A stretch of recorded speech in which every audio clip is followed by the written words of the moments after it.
ಆ 11 ನಕಲಿ ಕಂಪನಿಗಳು ಯಾರದ್ದು? ವಾಲ್ಮೀಕಿ ನಿಗಮದ ದುಡ್ಡು ನುಂಗಿದ್ಯಾರು? ಸರ್ಕಾರಕ್ಕೆ ಬ್ರಹ್ಮಾಂಡ ಭ್ರಷ್ಟಾಚಾರದ ಇಕ್ಕಟ್ಟು. ಇದೇ ಇವತ್ತಿನ ಪೊಲೀಸ್ ಸ್ಟೋರಿ ವಿಶೇಷ. 11 ಕಂಪನಿ ರಹಸ್ಯ. ನಾನು ನಾಗೇಂದ್ರ ಬಾಬು.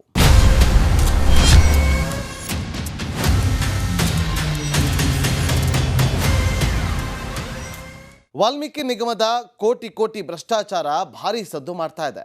ದುಡ್ಡು ಮಾತ್ರ ಹೋಗಿದ್ದು ಎಲ್ಲಿಗೆ ಅನ್ನೋದರ ಬಗ್ಗೆ ಅನೇಕರಿಗೆ ಸಾಲು ಪ್ರಶ್ನೆಗಳು ಕಾಡ್ತಾನೆ ಇದ್ವು. ಆ ಪ್ರಶ್ನೆಗಳ ಬೆನ್ನತ್ತಿ ಹೋದ ನಿಮ್ಮ ರಿಪಬ್ಲಿಕ್ ಕನ್ನಡಕ್ಕೆ ದಾಖಲೆ ಸಮೇತ ಮಾಹಿತಿ ಸಿಕ್ಕಿದೆ. ಅಷ್ಟಕ್ಕೂ ಸಿಕ್ಕಿರುವ ಆ ಮಾಹಿತಿ ಆದರೂ ಏನು?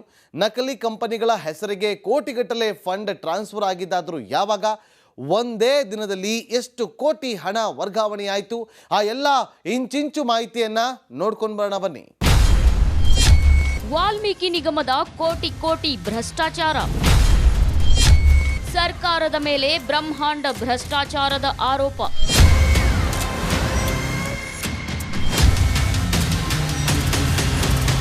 ರಾಜ್ಯದಲ್ಲಿ ಭರ್ಜರಿ ಸದ್ದು ಮಾಡುತ್ತಿದೆ ವಾಲ್ಮೀಕಿ ನಿಗಮ ಹಗರಣ. ಸಚಿವ ನಾಗೇಂದ್ರ ತಲೆದಂಡಕ್ಕೆ ವಿಪಕ್ಷಗಳ ಆಗ್ರಹ. ವರ್ಷದ ಸಂಭ್ರಮದಲ್ಲಿದ್ದ ಸರ್ಕಾರಕ್ಕೆ ಇಕ್ಕಟ್ಟಿನ ಪರಿಸ್ಥಿತಿ. ಎಸ್ ವೀಕ್ಷಕರೇ, ರಾಜ್ಯದಲ್ಲಿ ಅದ್ಯಾವಾಗ ವಾಲ್ಮೀಕಿ ನಿಗಮದ ಅಧೀಕ್ಷಕ ಚಂದ್ರಶೇಖರನ್ ಆತ್ಮಹತ್ಯೆಗೀಡಾದ್ರೋ ಆಗ್ಲೇ ನೋಡಿ ಸರ್ಕಾರಕ್ಕೆ ಬ್ರಹ್ಮಾಂಡ ಭ್ರಷ್ಟಾಚಾರದ ಇಕ್ಕಟ್ಟು ಸುತ್ತಿಕೊಳ್ತಾ ಹೋಗ್ತಿದೆ.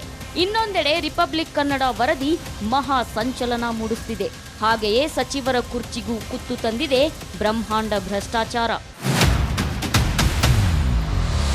ನೀವೇನಾದ್ರೂ ಇದನ್ನ ರಾಜೀನಾಮೆ ಕೊಡದೆ CBI ಕೊಡದೆ ನೀವು ಹಿಂಗೆ ಮುಚ್ಚಾಕಕ್ಕೆ ಪ್ರಯತ್ನ ಮಾಡಿದ್ರೆ ಇದು ಡೆಲ್ಲಿವರೆಗೂ ಕಾಂಗ್ರೆಸ್ಸಿನ ಡೆಲ್ಲಿ ನಾಯಕರವರೆಗೂ ಈ ಸ್ಕ್ಯಾಂಡಲ್ ಈಗ ಶುರು ಮಾಡೋಣ. ತೆಗೆದುಕೊಂಡು BJP ಹೋಗುದು. ಸರ್ಕಾರದ ಮೇಲೆ ವಿಪಕ್ಷಗಳು ಮುಗಿಬಿದ್ದಿವೆ. ವಿಪಕ್ಷಗಳಿಗೆ ವಾಲ್ಮೀಕಿ ನಿಗಮ ಅಕ್ರಮ ಆಹಾರವಾಗಿದೆ. ಅಕ್ರಮ ಹಣದ ಪಾಲು ಸೋನಿಯಾ ರಾಹುಲ್ ಗಾಂಧಿಗೆ ತಲುಪುತ್ತಿದೆ ಅಂತ ಕಿಡಿಕಾರಿದ್ದಾರೆ. ಹೀಗಾಗಿ ಕೂಡಲೇ ಸಿಎಂ ನೈತಿಕ ಹೊಣೆ ಹೊತ್ತು ರಾಜೀನಾಮೆ ಕೊಡ್ಲಿ ಅಂತ ಆಗ್ರಹಿಸ್ತಾ ಇದ್ದಾರೆ.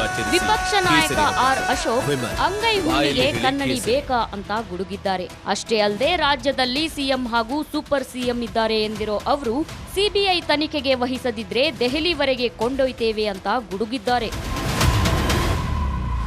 ಯಾರು ಮುಖ್ಯಮಂತ್ರಿ ಅಂತ ನಮ್ಗೆ ಅರ್ಥನೇ ಆಗ್ತಾ ಇಲ್ಲ. ನಮ್ಮ ರಾಜ್ಯದಲ್ಲಿ 2 ಮುಖ್ಯಮಂತ್ರಿಗಳಿದ್ದಾರೆ, ಒಬ್ಬರು ಸೂಪರ್ CM ಬೇರೆ ಇದ್ದಾರೆ. ಅದಕ್ಕೆ ಇವರಿಬ್ಬರು ಗೊಂದಲ. ಈ CM ಸೂಪರ್ CM ಗೊಂದಲದಲ್ಲಿ ರಾಜ್ಯದ ಜನ ಬಡವಾಗ್ತಾ ಇದ್ದಾರೆ. ಇಡೀ ರಾಜ್ಯದಲ್ಲಿ ಈ ಥರ ಲೂಟಿ ನಡೀತಾ ಇದೆ. ನಿಷ್ಠಾವಂತ ಅಧಿಕಾರಿಗಳಿಗೆ ಸಾವಿನ ಭಾಗ್ಯವನ್ನು ಕೊಟ್ಟಂಥ ಸರ್ಕಾರ ಇದು. ಯಾರು ನಿಷ್ಠೆಯಿಂದ ಕೆಲಸ ಮಾಡ್ತಾರೋ ಅವ್ರು ಅಂದಹಾಗೆ ವೀಕ್ಷಕರೇ, ರಿಪಬ್ಲಿಕ್ ಕನ್ನಡ ವಾಲ್ಮೀಕಿ ನಿಗಮ ಸ್ಕ್ಯಾಮ್ ಬಯಲಿಗೆಳೆದಿದೆ. ಹಣ ಅಕ್ರಮ ವರ್ಗಾವಣೆ ದಾಖಲೆ ಸಹಿತ ಬಹಿರಂಗ ಮಾಡಿದೆ. ಕೋಟಿ ದುಡ್ಡು ಅಕ್ರಮ ವರ್ಗಾವಣೆಯಾಗಿದ್ದು ಎಲ್ಲಿಗೆ ಅನ್ನೋದರ ಮಾಹಿತಿ ಕೂಡ ನೀಡುತ್ತಿದೆ. ನಿಗಮದ ಅಧಿಕಾರಿಗಳ ಅಮಾನತು ಅರೆಸ್ಟ್ ಒಂದ್ ಕಡೆಯಾದ್ರೆ, ಇನ್ನೊಂದೆಡೆ ಬ್ಯಾಂಕ್ ಅಧಿಕಾರಿಗಳ ಅಮಾನತು, CBIಗೆ ಪತ್ರ ಎಲ್ಲವೂ ನಡೀತಿದೆ. ಆದ್ರೆ ದುಡ್ಡು ಮಾತ್ರ ಹೋಗಿದ್ದೆಲ್ಲಿಗೆ ಅನ್ನೋದರ ಬಗ್ಗೆ ಅನೇಕರಿಗೆ ಸಾಲು ಪ್ರಶ್ನೆಗಳು ಕಾಡ್ತಾನೆ ಇದ್ವು. ವೀಕ್ಷಕರೇ, ಆ ಪ್ರಶ್ನೆಗಳ ಬೆನ್ನತ್ತಿ ಹೋದ ನಿಮ್ಮ ರಿಪಬ್ಲಿಕ್ ಕನ್ನಡಕ್ಕೆ ದಾಖಲೆ ಸಮೇತ ಮಾಹಿತಿ ಸಿಕ್ಕಿದೆ. ಅಷ್ಟಕ್ಕೂ ಸಿಕ್ಕಿರೋ ಆ ಮಾಹಿತಿಯಾದ್ರೂ ಏನು ಅನ್ನೋದನ್ನ ನಿಮ್ಮ ಮುಂದೆ ಬಿಚ್ಚಿಡ್ತೀವಿ ನೋಡಿ.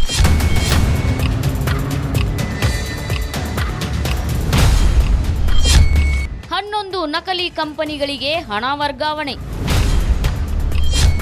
ಯಾವುವು ಆ 11 ನಕಲಿ ಕಂಪನಿಗಳು ಗೊತ್ತಾ? ಎಸ್, ವಾಲ್ಮೀಕಿ ನಿಗಮದ ದುಡ್ಡು ನುಂಗಿದ್ದು ಯಾರು ಅನ್ನೋ ಪ್ರಶ್ನೆ ಒಂದ್ ಕಡೆಯಾದ್ರೆ, ಇನ್ನೊಂದೆಡೆ 11 ನಕಲಿ ಕಂಪನಿಗಳ ದಾಖಲೆ ಬಹಿರಂಗವಾಗಿದೆ. ಅಷ್ಟಕ್ಕೂ ಈ 11 ನಕಲಿ ಕಂಪನಿಗಳು ಯಾರದ್ದು ಅನ್ನೋ ಪ್ರಶ್ನೆ ಎದ್ದಿವೆ.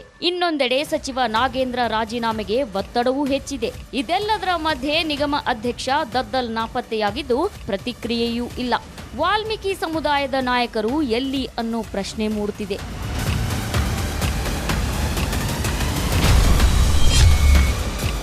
ಯಾವ ಖಾತೆಗೆ ಎಷ್ಟು?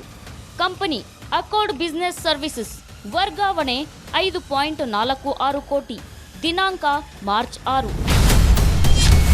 Company happiest minds technologies limited ವರ್ಗಾವಣೆ 4.53 ಕೋಟಿ, ದಿನಾಂಕ ಮಾರ್ಚ್ 6.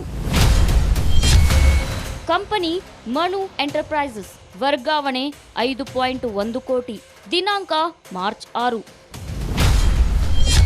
ಕಂಪನಿ ವೈಎಂ ಎಂಟರ್ಪ್ರೈಸಸ್ ವರ್ಗಾವಣೆ 4.98 ಕೋಟಿ, ದಿನಾಂಕ ಮಾರ್ಚ್ 6. ಕಂಪನಿ ನಿತ್ಯ ಸೆಕ್ಯೂರಿಟಿ ಸರ್ವಿಸಸ್ ವರ್ಗಾವಣೆ 4.47 ಕೋಟಿ, ದಿನಾಂಕ ಮಾರ್ಚ್ 11. ಕಂಪನಿ ಓಲ್ಟಾ ಟೆಕ್ನಾಲಜೀಸ್ ವರ್ಗಾವಣೆ 5.12 ಕೋಟಿ, ದಿನಾಂಕ March 11. Company V6 business solutions ವರ್ಗಾವಣೆ 4.50 ಕೋಟಿ, ದಿನಾಂಕ April 4. Company system and service company ವರ್ಗಾವಣೆ 4.55 ಕೋಟಿ, ದಿನಾಂಕ ಮಾರ್ಚ್ 23. ಎಸ್ ವೀಕ್ಷಕರೇ, ಸರ್ಕಾರಿ ನಿಗಮವೊಂದು ಒಂದೇ ದಿನ ಆಡಳಿತ ಮಂಡಳಿ ಸಭೆ ನಡೆಸಿದೆ.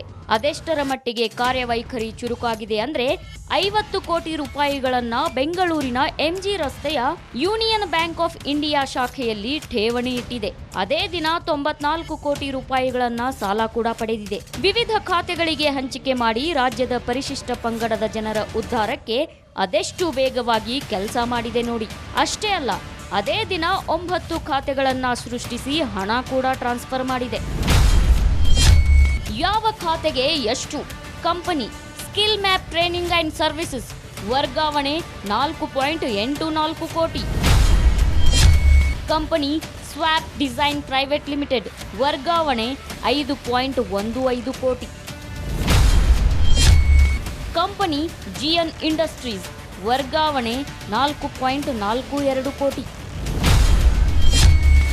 ಕಂಪನಿ ನಾವೆಲ್ ಸೆಕ್ಯೂರಿಟಿ ವರ್ಗಾವಣೆ 4.56 ಕೋಟಿ.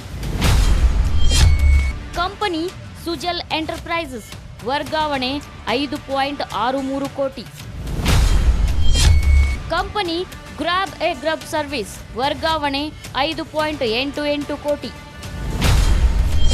Company Messrs talent software India ವರ್ಗಾವಣೆ 5.10 ಕೋಟಿ.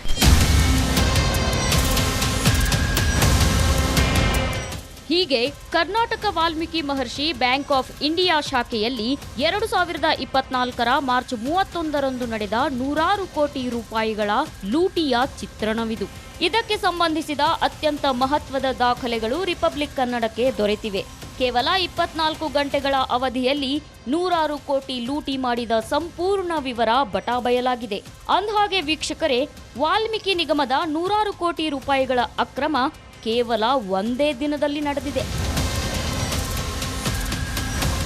ಒಂದೇ ದಿನ ಇಷ್ಟೆಲ್ಲ ನಿಗಮದಲ್ಲಿ ನಡೆದಿದೆ. ಇದು ಅಚ್ಚರಿಯಲ್ಲ. ಆದ್ರೆ ಅಚ್ಚರಿ ಏನಂದ್ರೆ, ವಾಲ್ಮೀಕಿ ನಿಗಮ ಮಾರ್ಚ್ 31 ನಡೆದಿದೆ ಎನ್ನಲಾದ ಆಡಳಿತ ಮಂಡಳಿ ಸಭೆಯಲ್ಲಿ ಎಲ್ಲ ಠರಾವುಗಳನ್ನ ಯೂನಿಯನ್ ಬ್ಯಾಂಕ್ ಆಫ್ ಇಂಡಿಯಾ ಕೂಡ ಅದೇ ದಿನ ಜಾರಿಗೊಳಿಸಿದೆ. ಅಂದ್ರೆ 50 ಕೋಟಿ ರೂಪಾಯಿ ಠೇವಣಿ ಇಟ್ಕೊಂಡು ಪ್ರಮಾಣ ಪತ್ರ ಕೊಟ್ಟಿದೆ. ಅದೇ ಠೇವಣಿ ಆಧರಿಸಿ 45 ಕೋಟಿ ರೂಪಾಯಿಗಳನ್ನ ಅದೇ ದಿನ ಸಾಲ ಮಂಜೂರು ಕೂಡ ಮಾಡಿದೆ. ಸಾಲ ಮಂಜೂರು ಮಾಡಿದ ದಿನವೇ ಎಲ್ಲ ಖಾತೆಗಳನ್ನ ತೆರೆಯಲಾಗಿದೆ. ಹೀಗೆ ನಕಲಿ ಕಂಪನಿ ಖಾತೆಗಳಿಗೆ ಸರಿಸುಮಾರು 94 ಕೋಟಿ ರೂಪಾಯಿಗಳನ್ನ ವರ್ಗಾವಣೆ ಮಾಡಲಾಗಿದೆ. ಇಂತಹದ್ದೊಂದು ಕಾರ್ಯಾಚರಣೆ ಆ ಸಮುದಾಯದ ಹಿತಕ್ಕೆ ಬಳಸಿದ್ರೆ ಓಕೆ ಅನ್ನಬಹುದಿತ್ತು. ರಾಜ್ಯದಲ್ಲಿ ಪರಿಶಿಷ್ಟ ಪಂಗಡದ ಜನರು ಚಿನ್ನದ ತಟ್ಟೆಯಲ್ಲಿ ಊಟ ಮಾಡ್ತಿದ್ರೇನೋ. ಆದ್ರೆ ಈ ಹಣ ಯಾವ ವ್ಯಕ್ತಿಗಳ ಖಾತೆಗೆ ಹೋಗಿದೆಯೋ ಆ ವ್ಯಕ್ತಿಗಳೇ ಅಸ್ತಿತ್ವದಲ್ಲಿ ಇಲ್ಲ ಅಂತಿವೆ ಪ್ರಮುಖ ತನಿಖಾ ಸಂಸ್ಥೆಗಳು.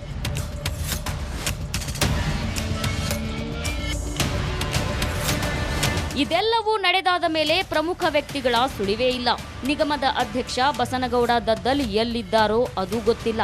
ಪರಿಶಿಷ್ಟ ಪಂಗಡಗಳ ಅಭಿವೃದ್ಧಿ ನಿಗಮದ ಅಧ್ಯಕ್ಷರ ಸುಳಿವೇ ಇಲ್ಲ. ಇನ್ನು ರಾಯಚೂರು ಗ್ರಾಮೀಣ ಕ್ಷೇತ್ರದ ಶಾಸಕ ದದ್ದಲ್ ಹೋಗಿದ್ದಾದ್ರೂ ಎಲ್ಲಿಗೆ? ಅಕ್ರಮ ಹಣ ವರ್ಗಾವಣೆ ವಿಚಾರದಲ್ಲಿ ಪ್ರತಿಕ್ರಿಯಿಸಿಲ್ಲ. ಯಾವುದೇ ಪ್ರತಿಕ್ರಿಯೆಗೂ ಸಿಕ್ಕಿಲ್ಲ ಶಾಸಕ ದದ್ದಲ್. ಹೀಗಿರುವಾಗ ಈ ಅಕ್ರಮ ಅವರ ಗಮನಕ್ಕೆ ಬಂದೇ ಇಲ್ವಾ? ಅಷ್ಟಕ್ಕೂ ಗಮನಕ್ಕೆ ಬಂದಿದ್ರೆ ಮೌನವೇಕೆ? ಯಾಕೆ ಪ್ರತಿಕ್ರಿಯೆ ಅನ್ನೋ ಸಾಲು ಸಾಲು ಪ್ರಶ್ನೆಗಳು ಜನರನ್ನ ಕಾಡ್ತಿವೆ. ನಕಲಿ ಕಂಪನಿಗಳ ಹೆಸರಿಗೆ ಕೋಟಿಗಟ್ಟಲೆ ಹಣ ವರ್ಗಾವಣೆಯಾಗಿರೋದು ಸರ್ಕಾರಕ್ಕೆ ಇಕ್ಕಟ್ಟಿಗೆ ಸಿಲುಕಿಸಿದಂತಾಗಿದೆ. ಇನ್ನೊಂದು ಕಡೆ ವಾಲ್ಮೀಕಿ ನಿಗಮ ಗೋಲ್ಮಾಲ್ನಲ್ಲಿ ಬಿಗ್ ಟ್ವಿಸ್ಟ್ ಸಿಕ್ಕಿದೆ. ಯಾಕಂದ್ರೆ ಹಣದ ಅಕ್ರಮ ಲಾಭ ಸಿಕ್ಕಿದೆ ಎನ್ನಲಾದ ಕಂಪನಿಯ ಸ್ಪಷ್ಟನೆ ಕೊಟ್ಟಿದೆ. ಹಗರಣಕ್ಕೂ ತನಗೂ ಯಾವುದೇ ಸಂಬಂಧವೇ ಇಲ್ಲ ಅಂತ ಹೇಳಿದೆ. ಆ ಬಗ್ಗೆ ನೋಡ್ಕೊಂಡು ಬರೋಣ ಬನ್ನಿ. 16 ಕಂಪನಿಗಳಿಗೆ ಹಣ ವರ್ಗಾವಣೆಯಾಗಿದ್ದು ಹೇಗೆ? ಹೊರಬಿದ್ದಿದೆ ಬ್ರಹ್ಮಾಂಡ ಭ್ರಷ್ಟಾಚಾರದ ಮಾಹಿತಿ.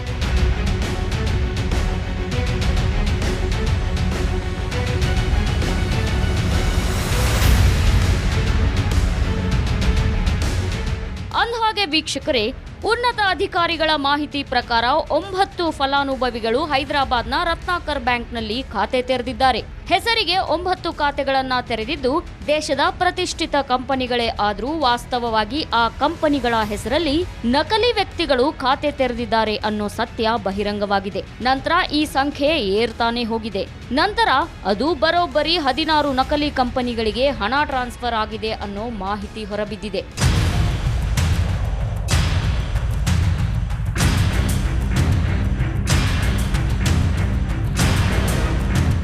ಇದೆಲ್ಲವೂ ಒಂದ್ ಕಡೆಯಾದ್ರೆ ಇನ್ನೊಂದೆಡೆ ವಾಲ್ಮೀಕಿ ನಿಗಮ ಗೋಲ್ಮಾಲ್ನಲ್ಲಿ ಬಿಗ್ ಟ್ವಿಸ್ಟ್ ಸಿಕ್ಕಿದೆ. ಯಾಕಂದ್ರೆ ಹಣದ ಅಕ್ರಮ ಲಾಭ ಸಿಕ್ಕಿದೆ ಎನ್ನಲಾದ ಕಂಪನಿ ಸ್ಪಷ್ಟನೆ ನೀಡಿದೆ. ಹಗರಣಕ್ಕೂ ತನಗೂ ಯಾವುದೇ ಸಂಬಂಧವಿಲ್ಲ ಅಂತ ಮಾಹಿತಿ ನೀಡಿದೆ.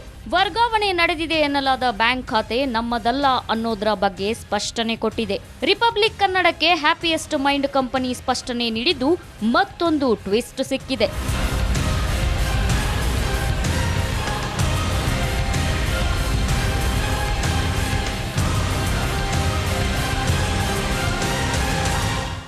ನಮಗೆ ನಿನ್ನೆ ರಾತ್ರಿ ಗೊತ್ತಾಯಿತು. ರಾತ್ರಿ ಗೊತ್ತಾದಲ್ಲೇ ಅದು ನಮ್ಮ ಕಂಪ್ನಿ ಹೆಸರು ಬಂದಿತ್ತು. ಈ ಹಗರಣದಲ್ಲಿ ನಮ್ಮ ಕಂಪ್ನಿ ಅಕೌಂಟಿಗೆ 4.25 ಕೋಟಿ ದುಡ್ಡು ಬಂದಿದೆ ಅಂತಂದು ಗೊತ್ತಾಯಿತು. ನಾವು ಇಮಿಡಿಯೇಟ್ಲಿ RBL ಬ್ಯಾಂಕಿಗೆ ನಮ್ಮ ಅಕೌಂಟ್ ಇತ್ತು, ಅದರೆಲ್ಲ ಚೆಕ್ ಮಾಡಿದ್ವಿ. ಆ ಅಕೌಂಟಲ್ಲಿ ಯಾವ ಥರ ಕ್ರೆಡಿಟ್ ಇದ್ದಿದ್ದಿಲ್ಲ. ಅದಾದಮೇಲೆ ನಾವೇನು ಮಾಡಿದ್ವಿ, RBL ಬ್ಯಾಂಕಿಗೆ ಫೋನ್ ಮಾಡಿ ಏನಂತಂದು ವಿಚಾರ ಮಾಡಿದ್ವಿ. ಆವಾಗ ಆ ಅಕೌಂಟ್ ನಂಬರ್ ವೆರಿಫೈ ಮಾಡಿದಾಗ ಅದು ನಮ್ಮದು ಅಲ್ಲ ಅಂಬೋದು ಗೊತ್ತಾಯಿತು. ಆ ಅಕೌಂಟನ್ನು ಫ್ರಾಡ್ ಡಾಕ್ಯುಮೆಂಟ್ಸ್ ಕೊಟ್ಟು, ಫೋರ್ಜ್ಡ್ ಡಾಕ್ಯುಮೆಂಟ್ಸ್ ಕೊಟ್ಟು ಅಕೌಂಟ್ ಓಪನ್ ಮಾಡಿಕೊಂಡು ಆ ದುಡ್ಡು ಅಲ್ಲೇ ಹಾಕ್ಕೊಂಡಿದ್ದಾರೆ. ಯಾಕಂದ್ರೆ ಮೊದಲು ದೊರೆತಿದ್ದ ಮಾಹಿತಿ ಪ್ರಕಾರ ಹ್ಯಾಪಿಯೆಸ್ಟ್ ಮೈಂಡ್ಗೆ ಹಣ ವರ್ಗಾವಣೆ ಎನ್ನಲಾಗ್ತಿತ್ತು. ಒಂದಲ್ಲ ಎರಡಲ್ಲ ಬರೋಬ್ಬರಿ 4.33 ಕೋಟಿ ವರ್ಗಾವಣೆಯಾಗಿದೆ ಎನ್ನಲಾಗಿತ್ತು. ಹೈದರಾಬಾದ್ನ RBL ಬ್ಯಾಂಕ್ ಖಾತೆ ವಿಚಾರ ಸಂಬಂಧ ಪ್ರಕರಣದ ಕೂಲಂಕುಷ ತನಿಖೆಗೆ ಕಂಪನಿ ಒತ್ತಾಯಿಸಿದೆ.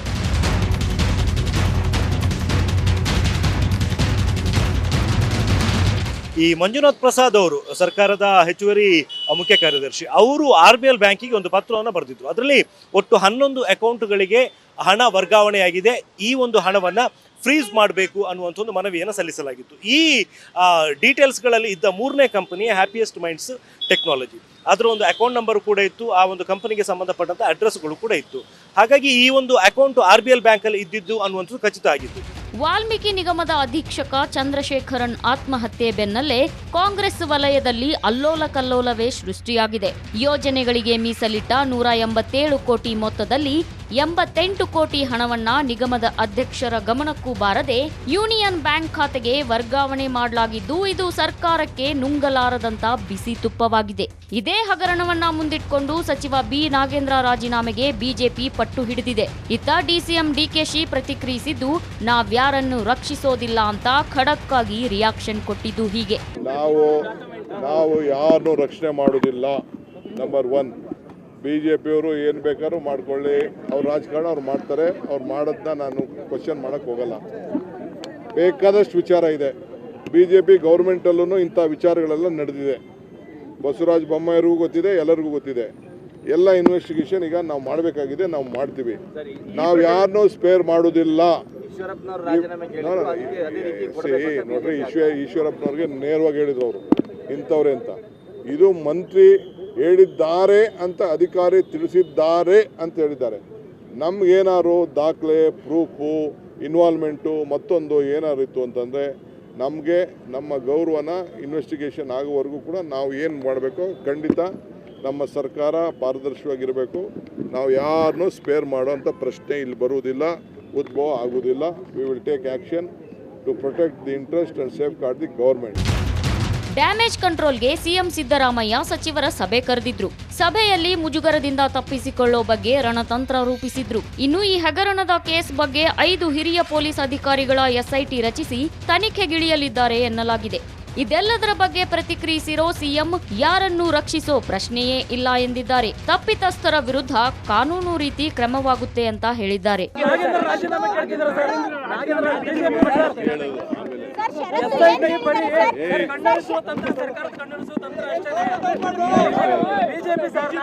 ಯಾರನ್ನೂ ರಕ್ಷಣೆ ಮಾಡಲ್ಲ.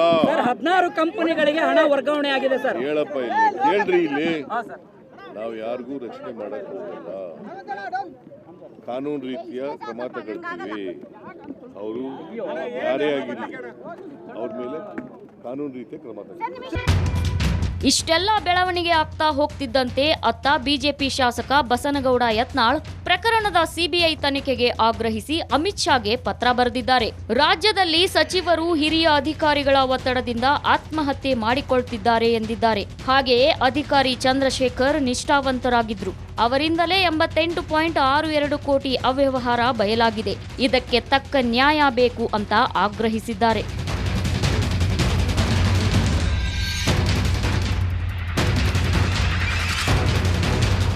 ಇನ್ನೊಂದೆಡೆ ವಾಲ್ಮೀಕಿ ನಿಗಮ ಹಗರಣದ ತನಿಖೆ ಸಿಬಿಐಗೆ ನೀಡುವಂತೆ ಆಗ್ರಹಿಸಿದ್ದಕ್ಕೆ ಸಚಿವ ಖರ್ಗೆ ಕಿಡಿಕಾರಿದ್ದಾರೆ. ಸಿಬಿಐಗೆ ಯತ್ನಾಳ್ ಪತ್ರ ಸಂಬಂಧ ಪ್ರಿಯಾಂಕ್ ಖರ್ಗೆ ಕೆಂಡಾಮಂಡಲವಾಗಿದ್ದಾರೆ.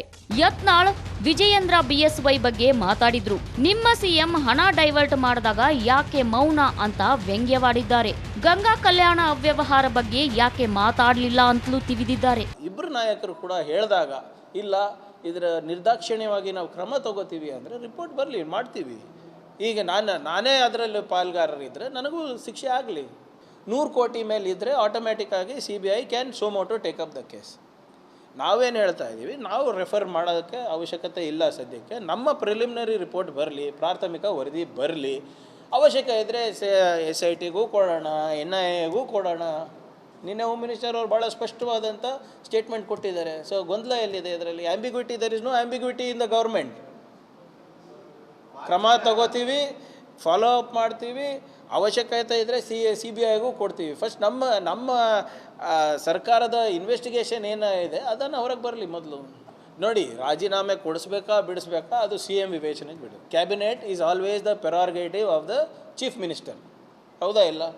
ಈಗ ಎಲ್ಲ ಸಚಿವರು ರಾಜೀನಾಮೆ ಕೊಡಬೇಕಂದ್ರೆ ವಿಪಕ್ಷದವರು ಹೇಳಿದಾಗ ಅದಕ್ಕೆ ನಾವು ಕೊಡೋಕ್ಕಾಗುತ್ತಾ?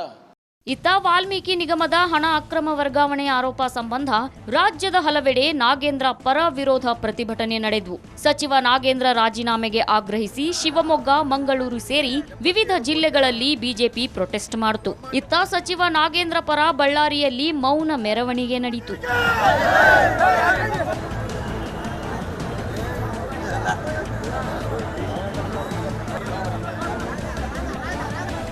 ಆದರೆ ವಾಲ್ಮೀಕಿ ನಿಗಮದ ಹಣ ವರ್ಗಾವಣೆಯಾಗಿರೋ ಆ 11 ನಕಲಿ ಕಂಪನಿಗಳು ಮಾತ್ರ ಯಾರಿಗೆ ಸೇರಿದ್ದು ಅನ್ನೋ ಬಗ್ಗೆ ಇನ್ನೂ ಯಕ್ಷ ಪ್ರಶ್ನೆಯಾಗಿಯೇ ಕಾಡ್ತಿದೆ.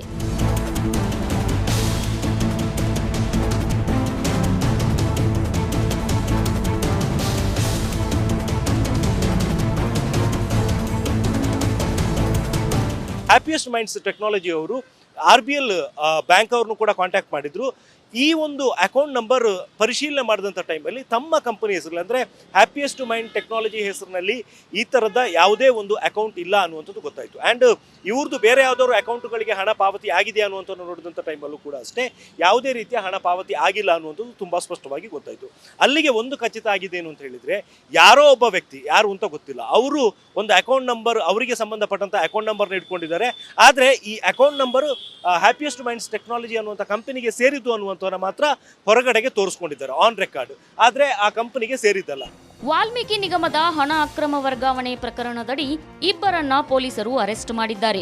MD ಪದ್ಮನಾಭ್ ಹಾಗೂ ಲೆಕ್ಕಾಧಿಕಾರಿ ಪರಶುರಾಮ್ರನ್ನ ಬಂಧಿಸಿದ್ದಾರೆ. ವಾಲ್ಮೀಕಿ ನಿಗಮ ಹಗರಣ ತನಿಖೆಗೆ CBI ಎಂಟ್ರಿ ಕೊಡುವ ಎಲ್ಲ ಸಾಧ್ಯತೆ ಇದೆ.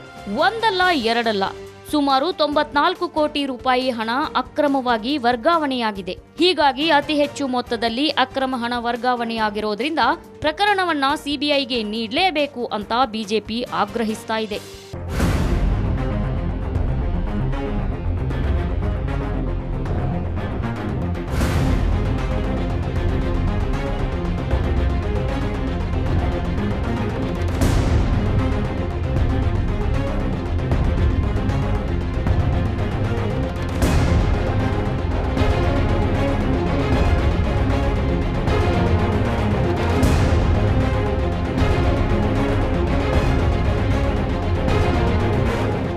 ಇನ್ನೊಂದೆಡೆ ಇಷ್ಟೊಂದು ದೊಡ್ಡ ಮೊತ್ತದ ಹಣ ವರ್ಗಾವಣೆಯಾಗಿದ್ದಾದ್ರೂ ಹೇಗೆ ಅನ್ನೋ ಪ್ರಶ್ನೆಗಳು ಕಾಡಿವೆ.